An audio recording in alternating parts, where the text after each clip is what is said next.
ये पेन नहीं है। दो इक्वेशन कैसे बनेगी सर? हैं?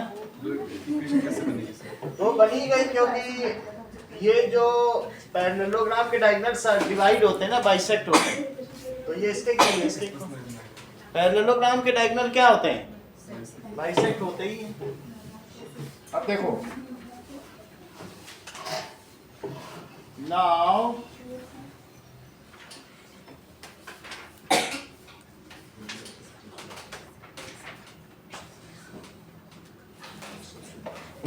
एक अच्छा क्वेश्चन देखो, that is father's age is 3 times the sum of age of his 2 children. Father's age is 3 times the sum of ages of 2 children. ऐसा दिया है। After 5 years his age will be, after 5 years his age will be twice the sum of ages of 2 children, twice the sum of ages of 2 children. So find age of father, find age of father.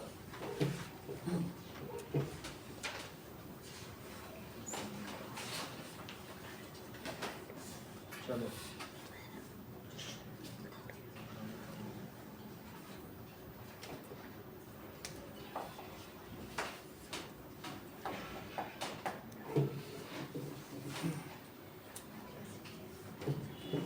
Solution देखिए।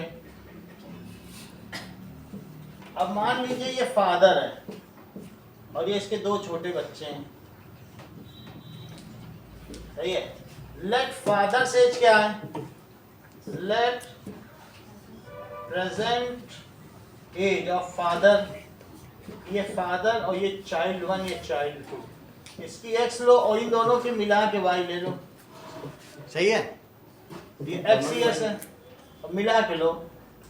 अच्छा बताओ 5 साल बाद अभी कितना है? 3 times. सो x जो है वो 3 गुना y है अभी प्रेजेंट। अच्छा ये बताइए 5 साल बाद इसकी एज कितनी होगी? और इन दोनों के दोनों 5-5 साल बढ़ जाएंगे, तो y प्लस क्या लिखोगे? 10 लिखना, तो दोनों 5-5 साल बढ़ जाएंगे, सही है कि नहीं? So after 5 years some of ages of children, दोनों 5-5 बढ़ेंगे ना, तो 10 जोड़ना पड़ेगा इनमें। सो आफ्टर 5 years बोलिए फादर से एज कितनी हो जाएगी? x प्लस 5 years और इनका कितना हो जाएगा? y plus 10 years। तो new equation according to question पहली तो ये बन गई, और तब इस पिता की उम्र क्या अपने बच्चों की उम्र की 2 गुनी होगी, तो that is x plus 5 is 2y plus 20, it is 20 minus 5, x minus 2y it is equals to 15। ये सेकंड इक्वेशन हो गई। अब बताइए इन दोनों को एक साथ रखिए, तो x is equals to 3y है, तो x रख ही दो 3y, यही 3y रख दो।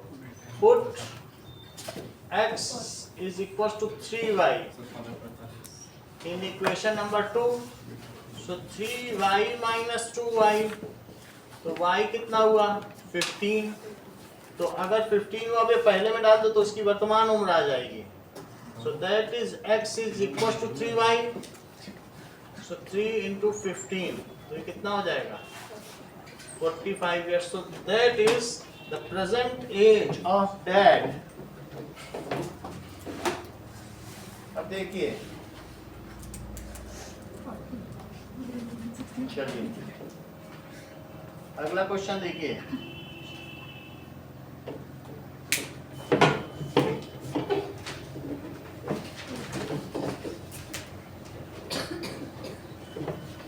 पहले 3 चैप्टर में तो एक भी सवाल तुम्हारा गलत नहीं था सर। फिर तो सर जैसे अभी इधर तो 2 सन दिया, फिर 3 सन दिया, तो तब भी ये तो सेम आएगी क्या? बच्चों की एज हमेशा सेम आएगी फिर। एज नहीं, हम पहले कितनी भी हो, तुम्हारा भाई है, तुम्हारा तो दोनों लोग भी बढ़े तो 2 साल में तो दोनों 5 साल में 5-5 साल तो बढ़ोगे, तो मिलाया 10। हम ये नहीं कह रहे, उनकी अपनी अपनी एज होगी, हमें क्या लेना देना उनकी अलग अलग उम्र सम की एज यहाँ पे 15 निकली तो हाँ? 15 निकली था 15 इसमें बताओ। y = 15 आया ना सर। तो एक बच्चा हो सकता है शुरू में कुछ होगा 15 साल, एक 7 का होगा, और बाकी 15 निकल गया है ना, तो ऐसा ले लेते हैं, So the two sons age 7 और 8 साल का होगा, तो उस समय 7 और 8 साल का होगा, हमें लेना देना नहीं है उनसे कितना, लेकिन 5 साल बाद बढ़ के वो कितने हो जाएंगे, दोनों ही 5-5 साल बढ़ेंगे। स्टेटमेंट में करेंगे कि बच्चों की एज पकड़ा है। सम ऑफ एजेस से हमें तो हमें अलग अलग पूछी भी नहीं है, तो हमें उनके अलग अलग से मतलब भी नहीं, हम सम ऑफ एजेस पे चलेंगे। हाँ, दोनों में 5-5 जुड़ेगा। अब जरा देखो, एक ऐसा ही क्वेश्चन और है, the combined age of 2 people is 34। Question देखिए, the combined age of 2 people, शाम को भी आ जाना, 34, and if one person is 6 years younger, if one person is 6 years younger, 6 years younger है, ठीक है, than the other, find their ages, तो ये जरा देखो, एक दूसरे से 6 साल छोटा है, और दोनों की अगर हम कंबाइंड एज, एक की x ले लें और एक की y, तो बोलो कितनी है, और एक दूसरे से कितना छोटा है, मान लो x बड़ा है तो दूसरे से कितना छोटा है, 6, इन दोनों को मिला के कर लो, 20 and 40। ठीक है, x 20 हो गया, ये तो मैंने आधा बना दिया ना, और y इसमें पता कर लो, तो y कितना हो गया, 20 minus y is equals to 6, तो y कितना हो गया, 14, ठीक है ना। अब एक बार देखो,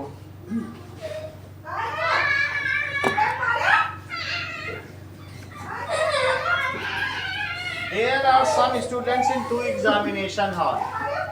There are some students in examination hall.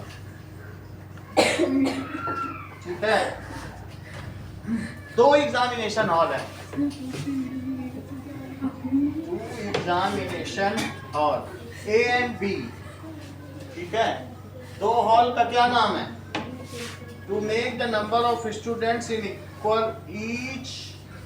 equal hall 10 students. So if 10 students are sent from A hall to B hall, now the students are equal. If क्या किया जाता है, 10 students are sent from A hall to B hall, तो क्या होगा बताओ, number of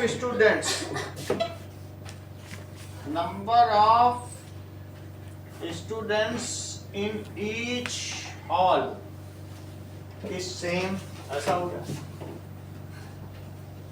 और अगर 20 स्टूडेंट B से A में छोड़ दिए जाएं, if 20 students are sent from B to A hall, तो क्या होता है, then the number of students in A becomes double, the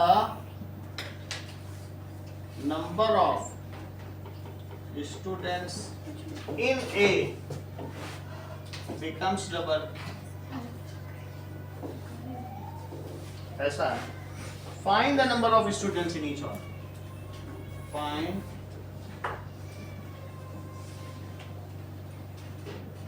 in each hall. चलो,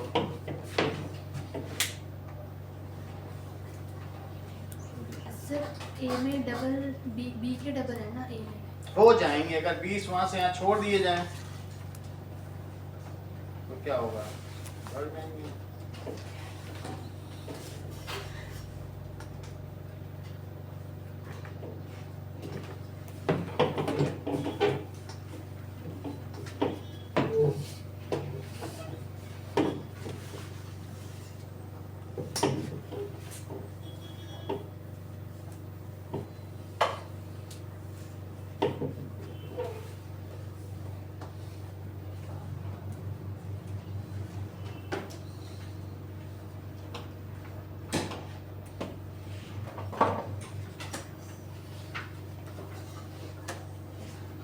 सर ए में 40 स्टूडेंट्स और बी में 30। ठीक है, अभी और लोगों को निकालने दो। सर ए में 10 बी में 5। और लोगों को निकालने दो। सर डबल होने के बाद होता है, हम्म, डबल हो जाए उसके बाद भी करना है सर कैसे? अभी कितने हैं ये बताना है। सर ए में 60 बी में 40।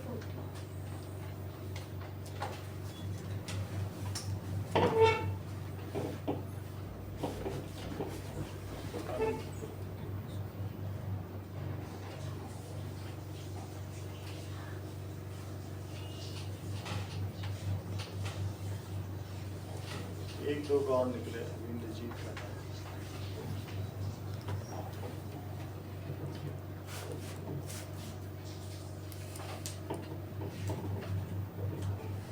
सर ए में 50 बी में 30। सबने निकाल लिया क्या? चलो सर ए में 80 और बी में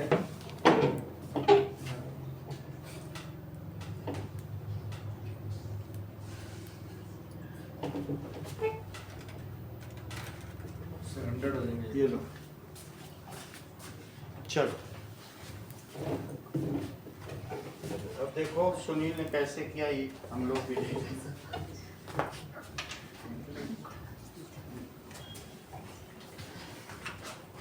अब ये सबके लिए प्रेरणा के स्रोत बनेंगे, इनका स्टैचू KV2 में लगेगा।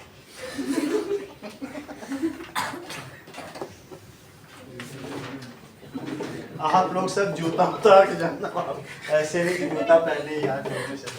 चलो अब जरा देखो, late at present currently in A and B hall there are X and Y students। Sir KV 1 वाला का सेंटर केवी 2 में लगता है। हाँ, currently in A and B hall, क्योंकि वो उसे क्लोजली जानेंगे, वो तो उसको कभी सामान देंगे नहीं, KV2 वाले दे पाएंगे।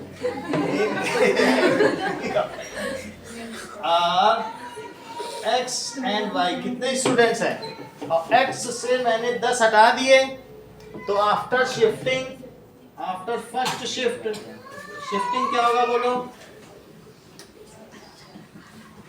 तो इसमें x माइनस 10 हो जाएंगे, उसमें y प्लस 10 हो जाएंगे। क्या सही है? 10 हटा के उधर दिए तो उधर बढ़ गए।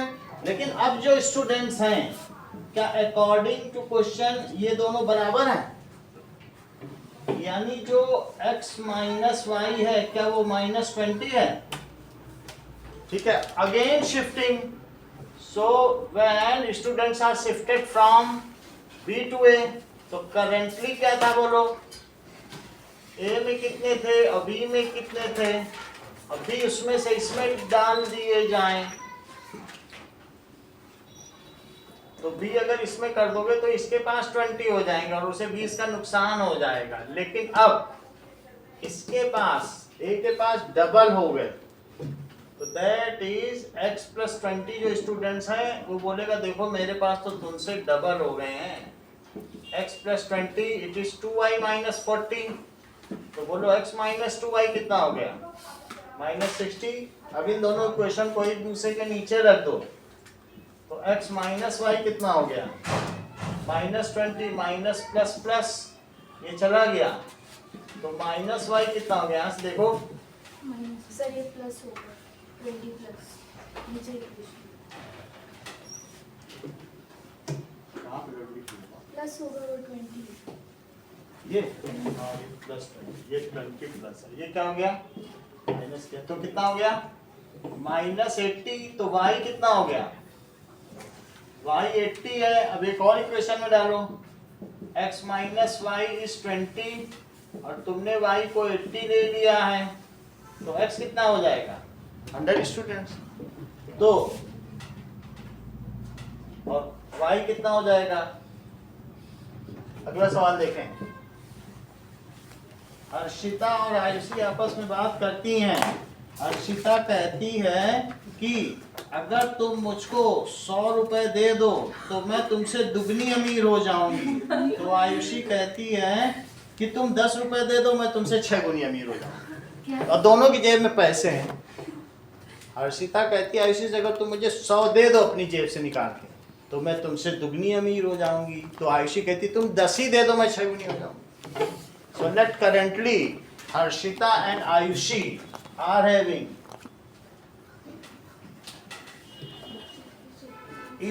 X and Y rupees. Harshita ने क्या बोला बोलो? आयुषी से 100 दो। तो अब इसमें आयुषी को 100 रुपए का नुकसान हुआ और हर्षिता को कितने का फायदा हुआ? 100 का। अब हर्षिता ने बोला देखा मैं तुमसे दुगनी अमीर हो गई।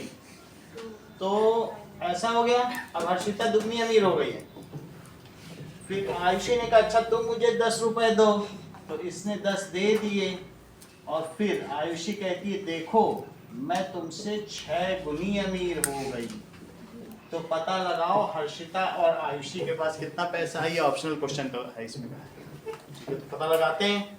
तो पहले वाले को सॉल्व करो और दूसरे वाले को इससे पहली इक्वेशन बनेगी और ये जो दूसरा इससे दूसरी बन जाएगी। चलो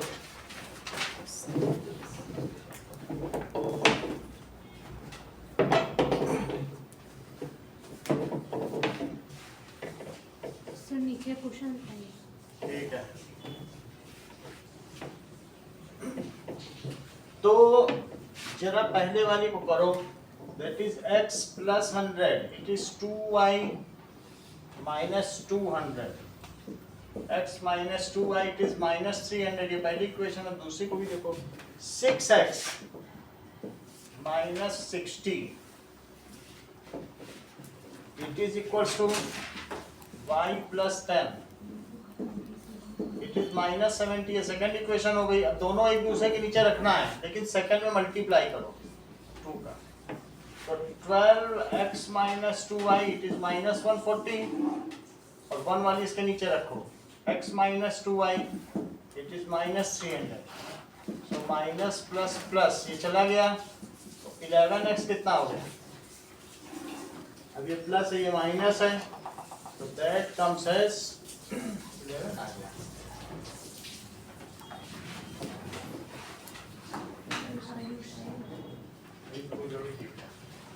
x minus 2y it is minus 300। x minus और ये क्या है? 2 से मल्टीप्लाई कर दिया 12x minus 2y minus 1।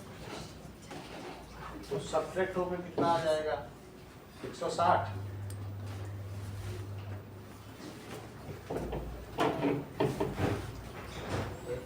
I will be 6 times कहीं कुछ गलती पता चले क्या? हाँ यही आना चाहिए लेकिन कहीं हमने गड़बड़ी की। तो -70 कैसे लिखा आपने?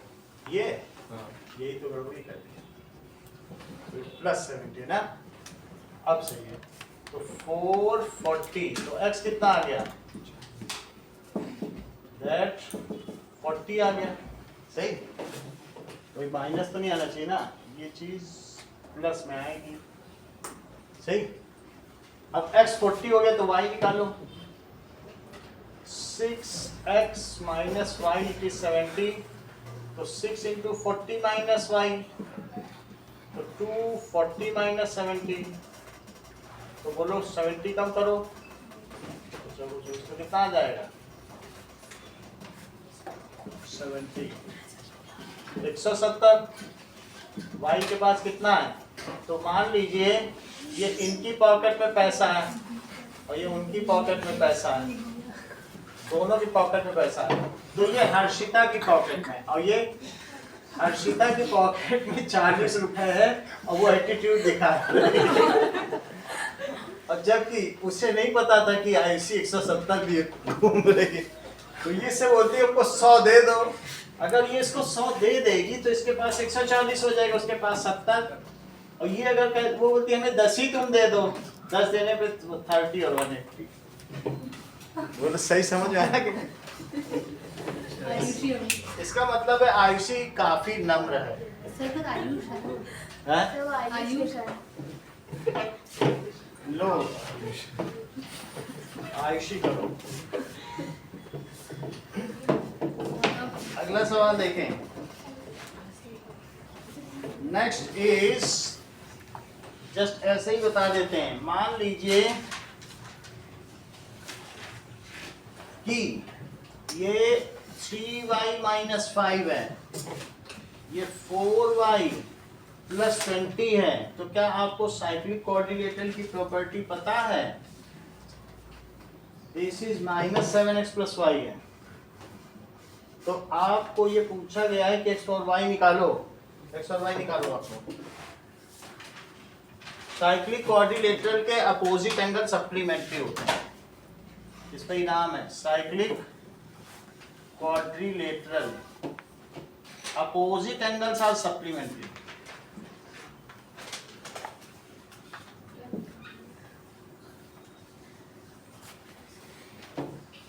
फाइंड ऑल एंगल्स, सभी एंगल्स पकड़ने।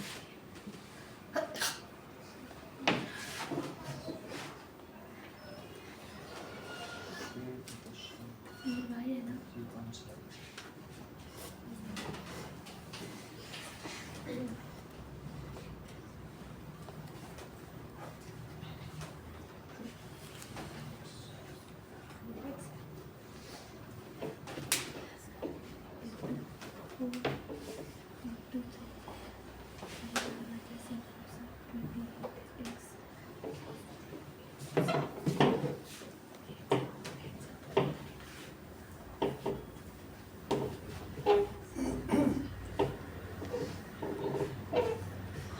इन दोनों का सम 180 करो, इन दोनों का 180 करो और सॉल्व करके आंसर निकालो।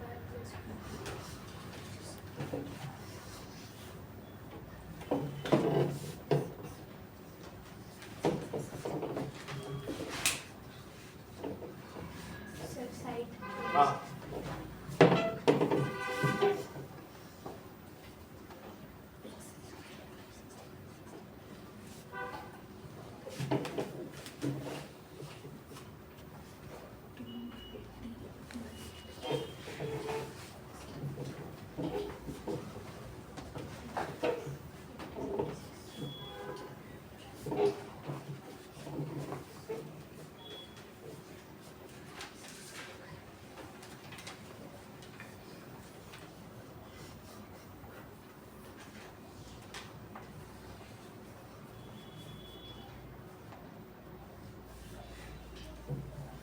तो 100, एक 120, एक 70 और एक 60। नहीं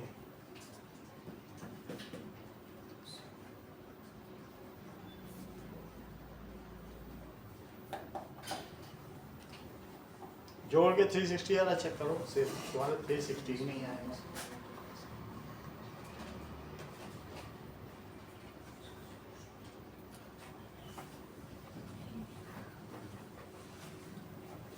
प्लस कम हो रहा है। हाँ तो सम भी तो आना चाहिए।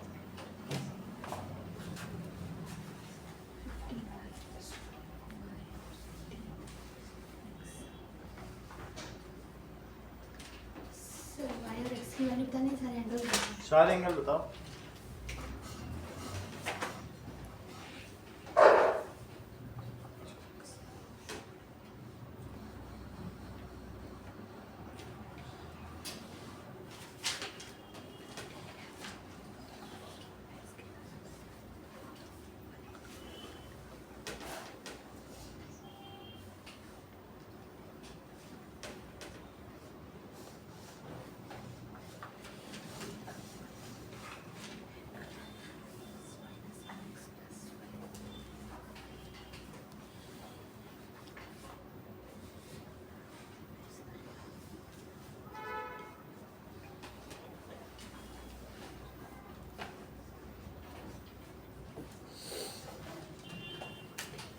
अपोजिट का सम 180 कर दो, बस आ जाएगा।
सब मिलकर तुम्हारे 500 डिग्री हो गए।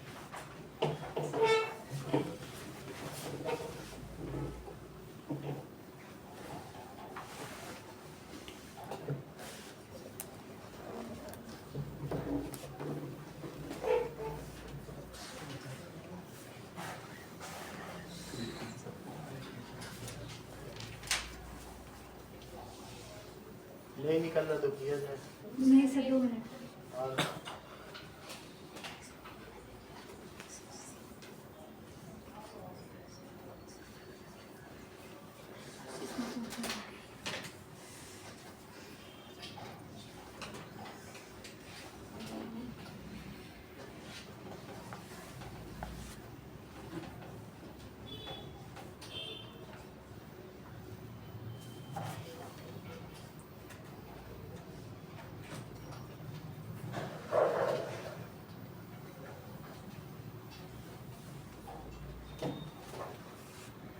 सर एक्स वाई निकल गया, आगे कैसे बनना सकते हैं? बस उसी में रख दो, आंसर आ जाए। वो डिग्री डिग्री में ही है सारे, ये डालो हर एक के चारों में। एक्स वाई डाल दूँ। हाँ, एक्स निगेटिव आ रहा होगा तभी तो माइनस में है। एक्स ही निगेटिव आ रहा होगा।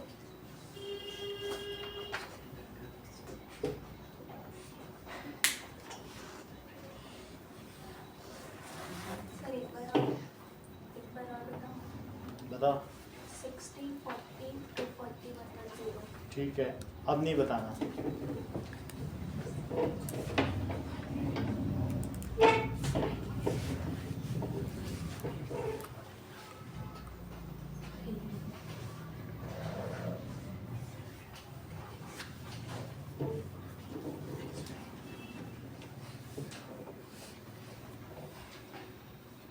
सर 60 70 120 और 121 जोड़ो सारे को।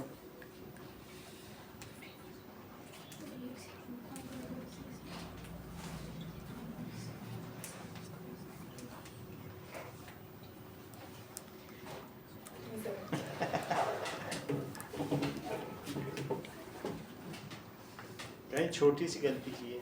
सर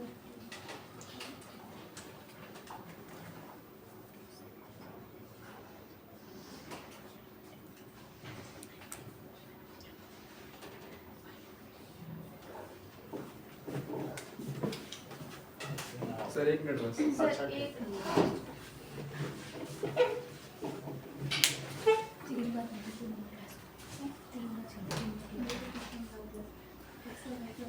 सर 60 120 110 और 70। ये सेकंड वाली है। क्या करें, कोई बता ही नहीं रहा। चलो अब इसे समझ लें। 3y माइनस 5 प्लस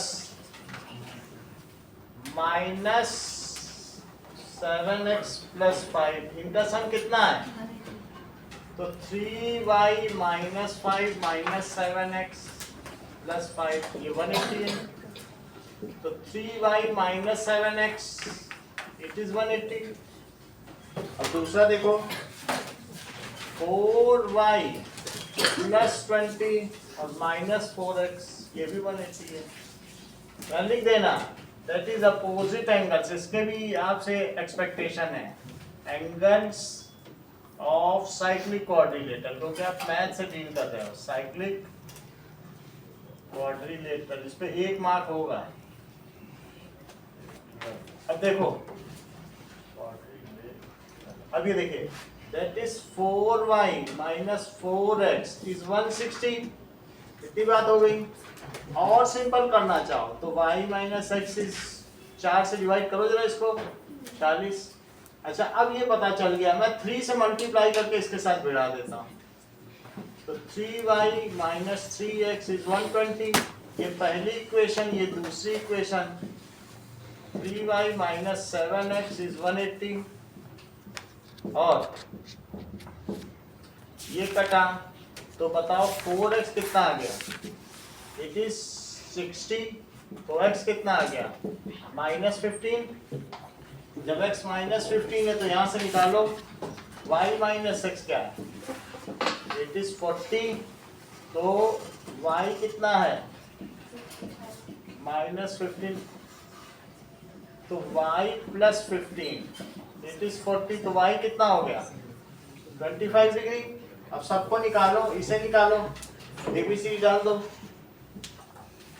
ABCD तो A कितना हुआ 3y माइनस 5 सो 3 इंटू 25 माइनस 5 तो 70 डिग्री। अब B कितना हुआ, इतना समय मिला था लेकिन मोनिका ने नहीं बताया तो नहीं बताया।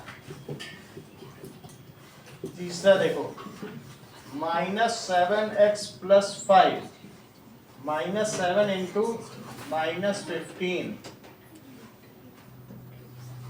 प्लस 5 105 प्लस 5 110 और डी देखो 4y plus 20 4 into 25 plus 20 120 plus और देखें सर यूपी का ऐसे ही क्वेश्चन आया हुआ है क्या? क्या ये क्वेश्चन आया हुआ है? क्वेश्चन ये वाला ये आते रहते हैं कई बार। क्या होता है जैसे आप लोग के जो बुक्स में या आते थे ना पेपर में, वही मैं करा रहा हूँ। जो टीचर का भी एक क्वेश्चन बैंक है, तो वो जो देते हैं वो मेरे माइंड में है कि क्या क्या वो देते हैं, तो वही मैं करा देता हूँ सारा। जो कभी नहीं आता वो फिर मैं नहीं, लेकिन जो आ गया है फिर वो आ सकता है। तुमको मिलेंगे ये सब क्वेश्चन, अभी कल जाओगे सब मिलेंगे। अब देखो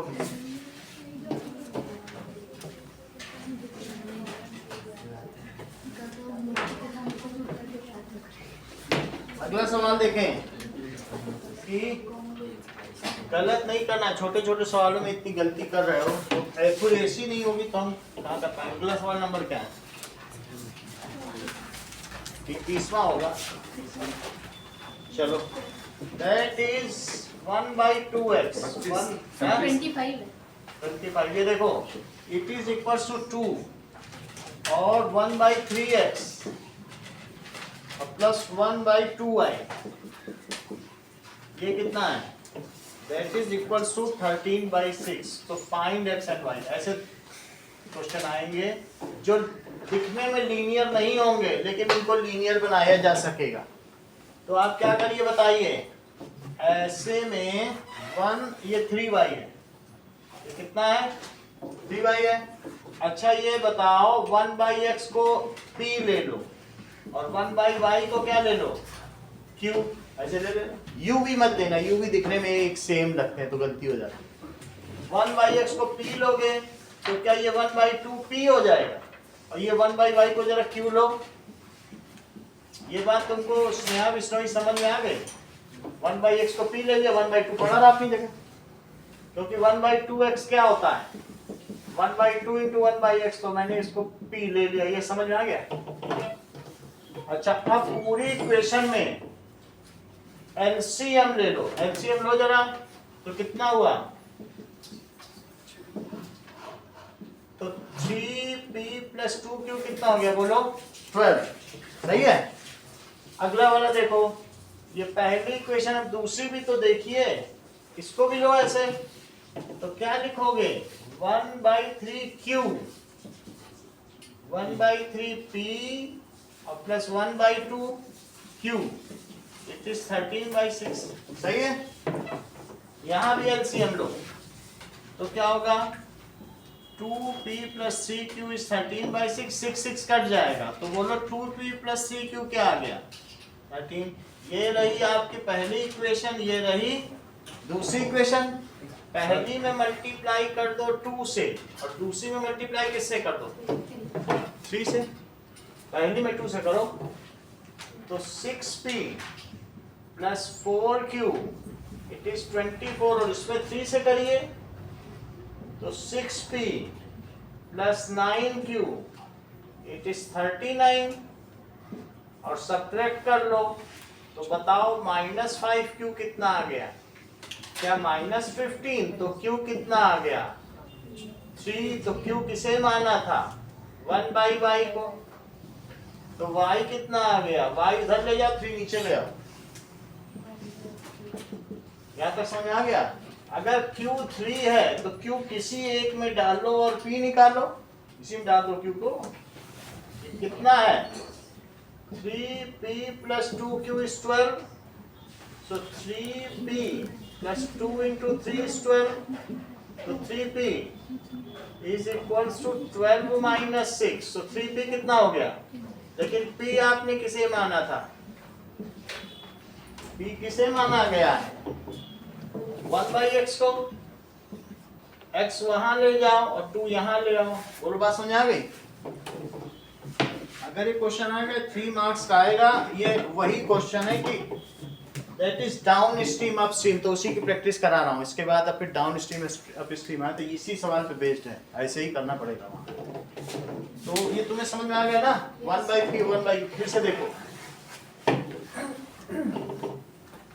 ऐसा ही एक सवाल है। सर तो नीचे एलसीएम में क्यों नहीं जाएगा क्या? p को क्या लेना? 1 by x को p लिख तो दिया और 1 by y को क्यों लिख दिया? फिर इसमें डाल दिया। अब वो तो p ऊपर है तो नीचे कहाँ से आएगा? ये 2 से डिवाइड होता है, ऊपर वाले से मल्टीप्लाई। ऊपर की चीज एलसीएम में थोड़ी ना आती है। p तो ऊपर है ना, ये p by 2 है। ऊपर है 1 से मल्टीप्लाई कर दो, ऐसे जैसे मर्जी, आपके कलम आपके हाथ। p ऊपर की चीज है ना, ऊपर की चीज ऊपर रहेगी। अगला सवाल देखें, क्वेश्चन नंबर 26। ये बताओ 2 by root x और plus 3 by root y it is equals to 2 और 4 by root x plus 9 by root y is equals to -1। तो लेट क्या करोगे? 1 by root x, 1 by root x को p ले लो और 1 by root y को क्या ले लो? q। जो क्वेश्चन मैं यहाँ करा रहा हूँ वो ये भी पढ़ ले, वो पढ़ने के चक्कर में मत पढ़ना, क्योंकि फिर कर नहीं पाओगे। जो यहाँ किया उसको घर में जाके और मजबूत करो, तो वो तो तुम्हारे सही हो जाएंगे और नए वाले में भी तो तुम थोड़ा बहुत तो कर ही लोगे। ये ना सोचो और कर ले, उससे कुछ फायदा नहीं होगा। जितना करके जा रहे उसको स्ट्रॉन्ग करके जाना, फायदा मिलेगा। तो अब ये, क्योंकि ये भी एक प्रैक्टिस के बाद ही कर पाओगे, ऐसे नहीं कर पाओगे कि हमने करा दिया तो कर नहीं पाओगे। हाथ जब आपका चलेगा तभी कर पाओगे, एक बार खुद कर लो। ये देखो, अब इसको मैं क्या लिखूं? सरोज रखो जरा, इसको 2 लिखा और उस पे भी रखो, तो बताओ जरा। 4p प्लस इट इज -1, तो पहली इक्वेशन में किससे मल्टीप्लाई कर दिया? That is 4p plus 6q, और दूसरी भी रख दो 4p प्लस। अब ये देखो माइनस माइनस प्लस, ये तो चला गया, तो -5q किसके इक्वल हो गया? 5 थे तो q किसके इक्वल हो गया?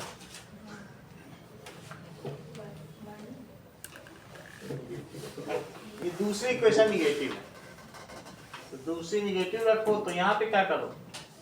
निगेटिव रखो, तो ये प्लस हो जाएगा, तो अब कितना हो जाएगा? क्या 15q हो जाएगा? 15q पहली पॉजिटिव दूसरी नेगेटिव, ऐसा ही हो रहा है। तो कितना आ जाएगा? तो q कितना आया बताइए?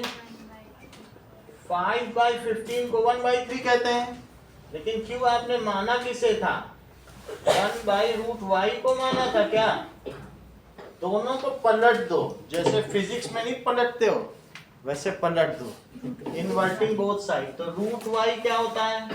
तो y कितना हो जाएगा? स्क्वायर करो, इधर भी स्क्वायर इधर भी स्क्वायर। लेकिन ये वैल्यू तुम कहाँ रख सकते हो? सोचो, किसी एक इक्वेशन में, तो that is 2p plus 3q it is equal to 2, तो 2p प्लस 3 इंटू 1 बाई 3। तो बोलो 2p कितना हो गया? क्या ये 1 हो गया? तो p कितना हो गया? लेकिन p माना किसे था? तो ये बताओ, अगर इन्वर्टिंग दोनों तरफ कर दोगे तो x क्या 4 आ जाएगा? सही है? सर अगर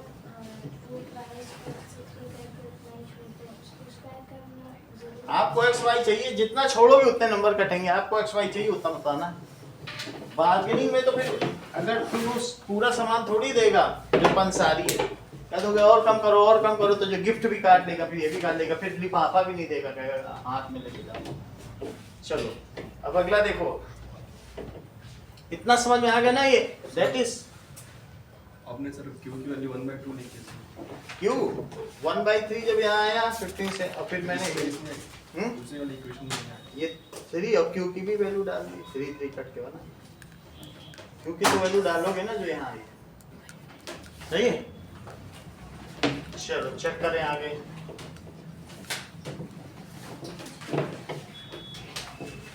शाम को बहुत सारे क्वाड्रेटिक और एपी के सवाल कराएंगे, ये हमारी तरफ से पूरा तैयार कराएंगे। ट्रायंगल अब नहीं हो पाएगा, ट्रायंगल खुद करो, अपने अपने सवाल खुद देख लो, ट्रायंगल खुद तैयार कर लो, ठीक है। अब देखो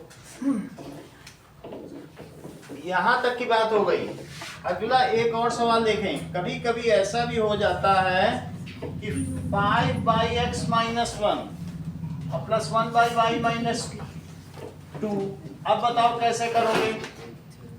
और 6/x - 1 और -3/y - 2 it is equal to 1, ऐसे दे दिए।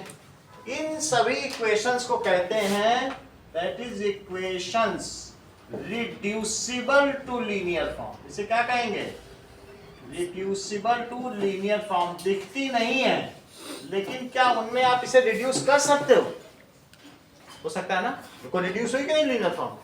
तो बताओ इसमें अब आप क्या लोगी दिव्या, 1/x - 1 लिखना, ये नहीं कि x - 1 लिख देना। 1/x - 1 को p और 1/x y - को क्या लिख लोगे, q।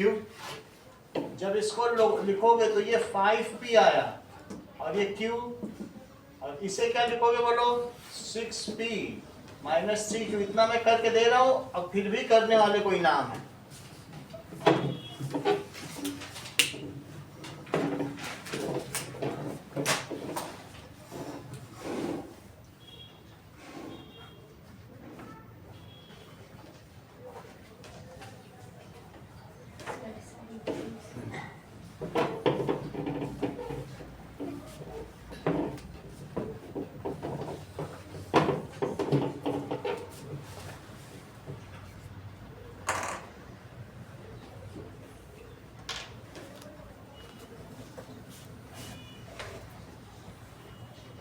x equals to 4 और y equals to 5।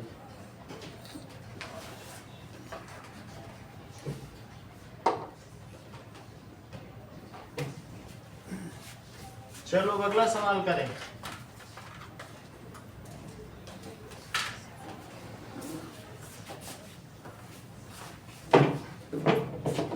तो पहली इक्वेशन 3 से मल्टीप्लाई करो, 15p + 3q it is equal to 6p - 3q it is 1, ये कट गया। तो 21p इज 7, तो p इज 1/3, लेकिन p किसे माना है, x - 1 को, तो ये 1/3 पलट दो, इन्वर्टिंग बोथ साइड। अगर दोनों तरफ से पलट दोगे तो x - 1 3, x is equal to 4। अब p की वैल्यू प्लेस करो, किसी एक में डाल दो। मान लो आप किस में डालना चाहते हो, इसमें डाल दो, 3q इट इज 1, तो 6 × 1/3, तो 2 - 3q is equal to 1, so 2 - 1 is 3q, तो 1 इज 3q, तो q इज 1/3, लेकिन q किसे माना है, y -2 को, 1/y - 2 को, तो बोलो y - 2 कितना आ गया, तो y कितना आ गया,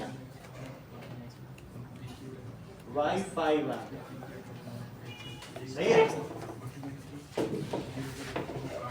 कभी कभी ये मैं करा नहीं रहा हूं लेकिन आपको बता रहा हूं, ऐसे भी क्वेश्चन आते हैं 3x + y और 1/3x - y it is equal to 3/4। तो कुछ सोचना नहीं है, इसको ही 1/3x + y को p मान लो और 1/3x माइनस वाई को क्या मान लो और कर लेना। क्वेश्चन कहा गया है कि क्वेश्चन देखिए, that is 2 women and 5 men complete an embroidery work in 4 days। ये लोग क्या करते हैं कि किसी कसीदाकारी के काम को 4 दिन में पूरा कर लेते हैं। सर 28 होगा क्वेश्चन। क्या? Question number 28। 28 क्वेश्चन लिखो। 2 women and 5 men complete embroidery work in 4 days। Combinedly काम करते हैं। और वहीं 3 women and 6 men, वुमेन इस काम में दक्ष होती हैं। 3 women and 6 men complete embroidery work in 3 days। If one woman alone finish the work in how many days? One woman alone can finish the same work in how many days? And one man alone can finish the same work in how many days? Let इसका solution देखिए। Let one man, one woman complete the job।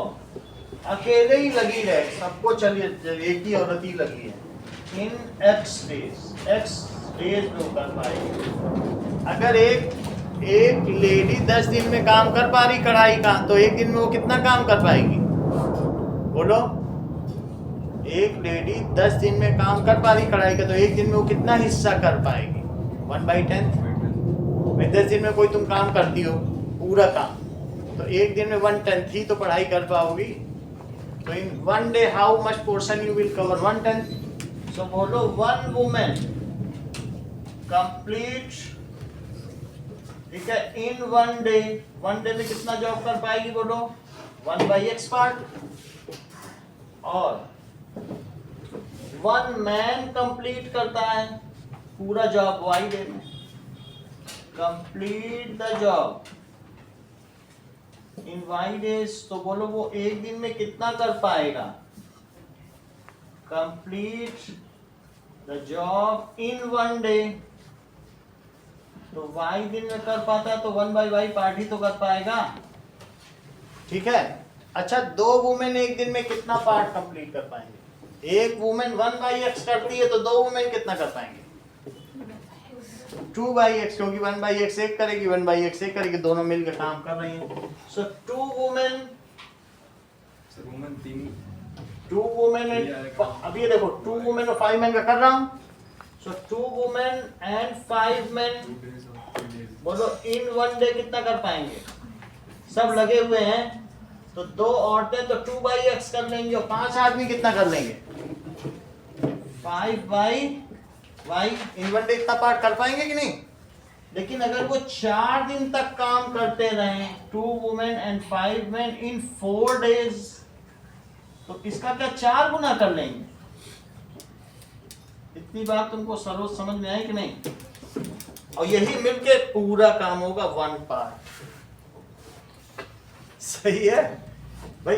2 औरतें 2/x, 5 आदमी 5/x, ये तो एक दिन का काम हुआ। बोलो 4 दिन का काम, तो 4 से मल्टीप्लाई करो। अब क्या ये पूरा काम नहीं है?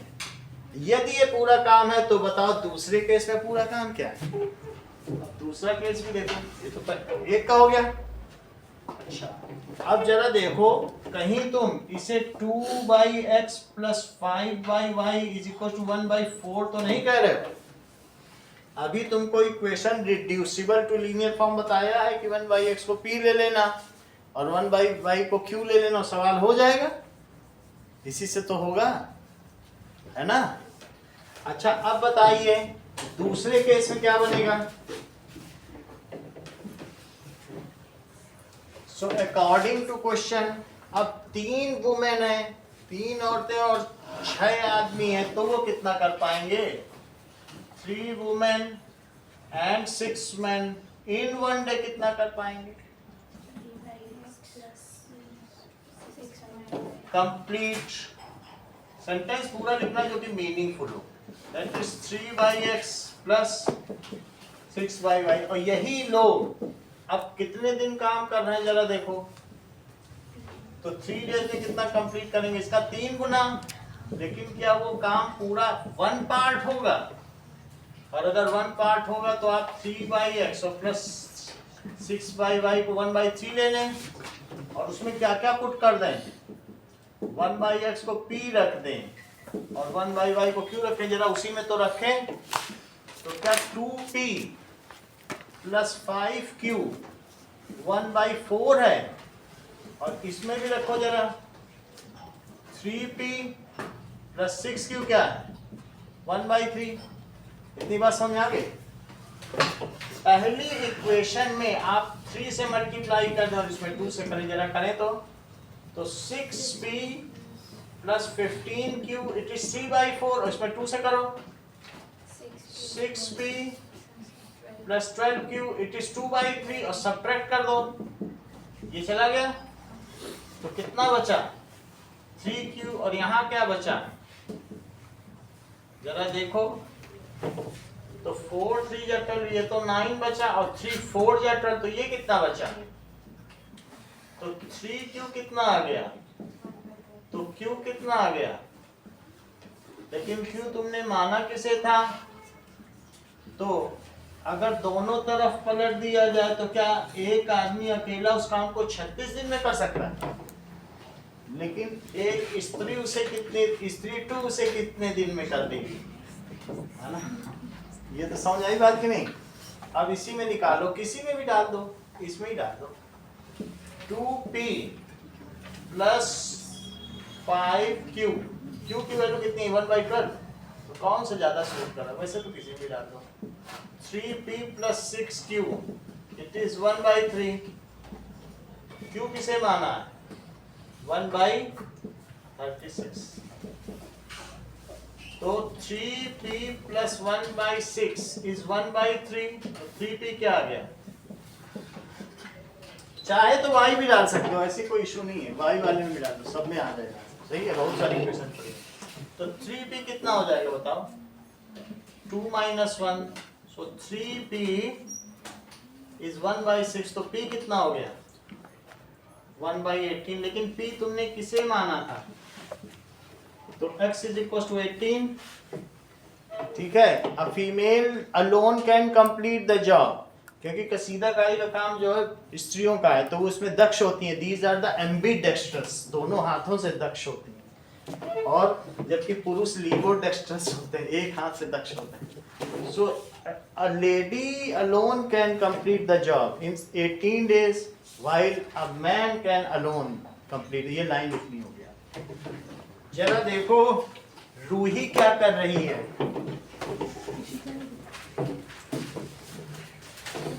ठीक है, वो 300 किलोमीटर चल के अपने घर आती है, वो हॉस्टल में पढ़ती है, तो वो थोड़ा सफर ट्रेन से पूरा करती है और थोड़ा सफर बस से पूरा करती है। So Ruhi travels 300 kilometre partly by train and partly by, और partly किसे कर रही है? बस अगर मान लीजिए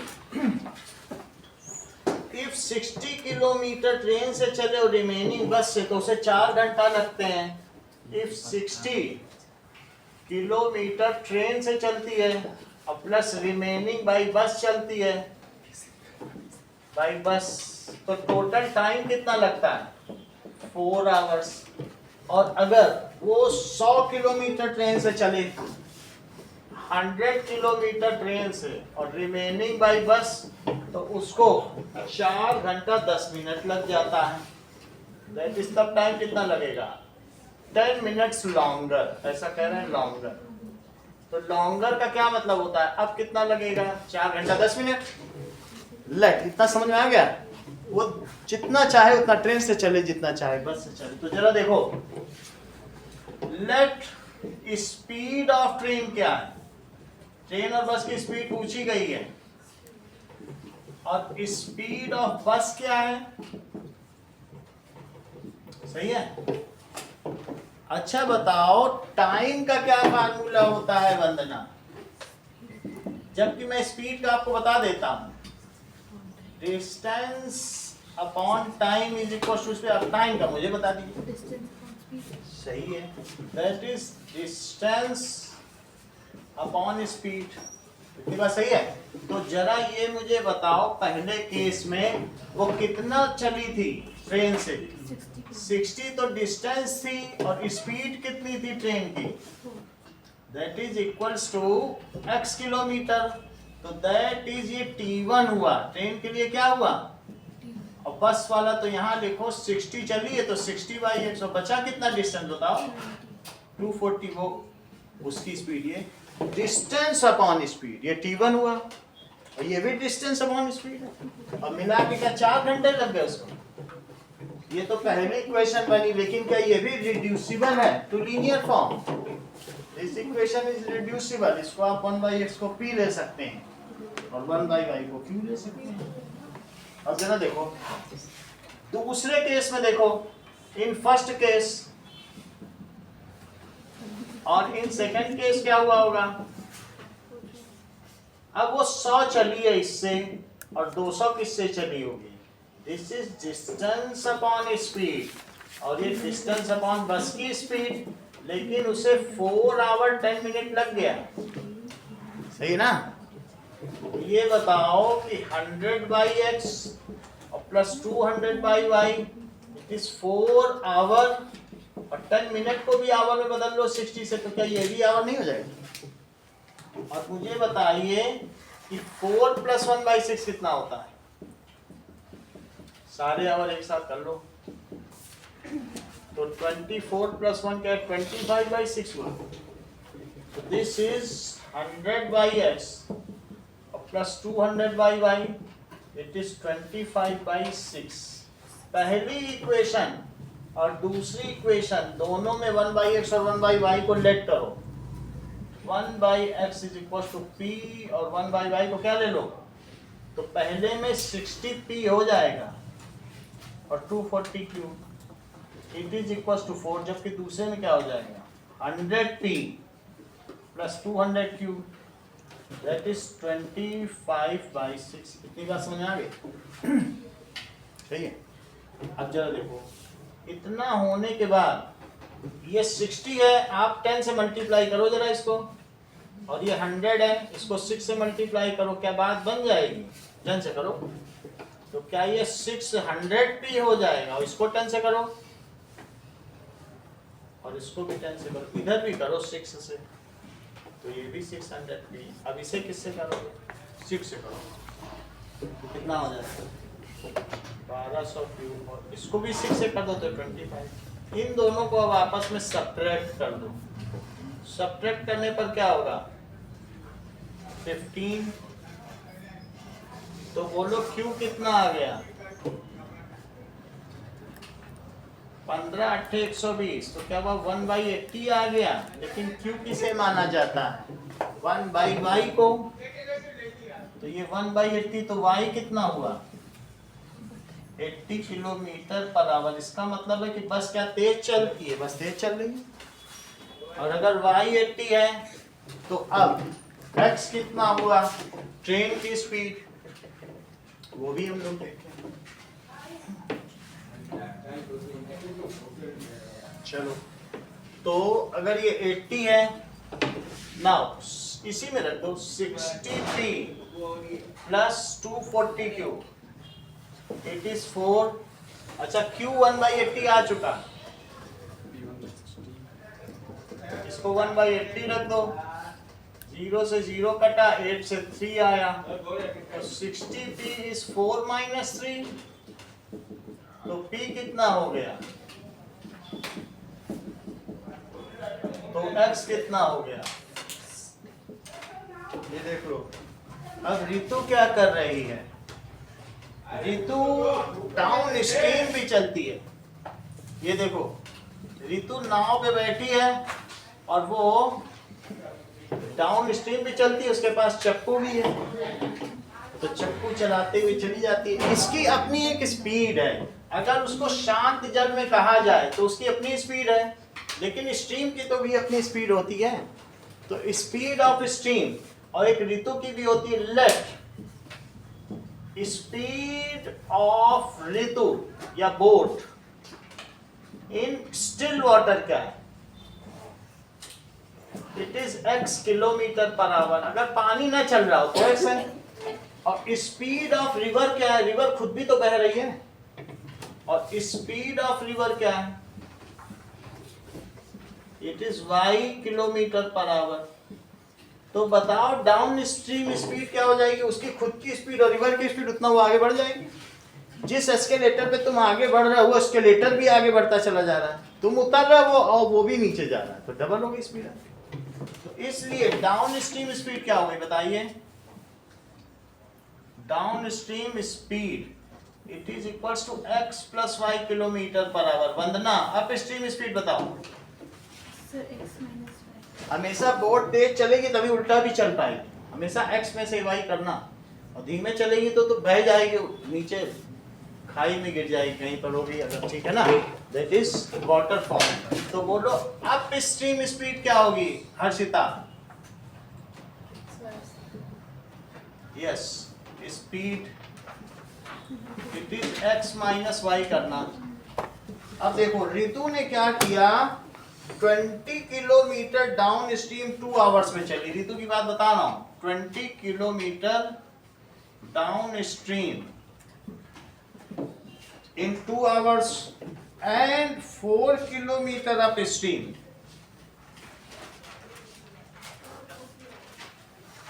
ऐसा उसने 2 आवर्स में किया। तो आपको दोनों चीज बतानी है x और y। क्या आपको मालूम है कि time is equals to distance upon speed होता है? टाइम को क्या लिखेंगे? It is equals to distance upon speed, या स्पीड इज इक्वल टू क्या लिख लोगे बताओ? वहां से देखो। So speed it is equals to distance upon time. Speed लिखो दोनों केस में। कितनी स्पीड है? अप स्ट्रीम स्पीड कितनी है? x plus y. कितना डिस्टेंस चली है बताओ? 20 किलोमीटर। कितने समय में चली थी? ये रही अप स्ट्रीम स्पीड। अच्छा, डाउन स्ट्रीम सही है। तो x प्लस वाई कितना हुआ? और डाउन स्ट्रीम का भी निकालो जरा, कितना डिस्टेंस चली है और कितने समय में चली है। तो इन दोनों को एक दूसरे के नीचे रख दो तो क्या हो जाएगा बोलो? एक कट गया तो 2x कितना आ गया? तो x कितना आ गया? अगर x 6 आ गया और x प्लस वाई 10 है तो y कितना आ जाएगा? So that is speed of boat in still water is 6 kilometer per hour and speed of river या stream, speed of stream ऐसा लिख लें, that is speed of boat in still water लिखना 6 kilometre per our. और speed of stream, धारा का वेग क्या है? It is 4 kilometre per our. बाकी क्वाड्रेटिक और एपी शाम को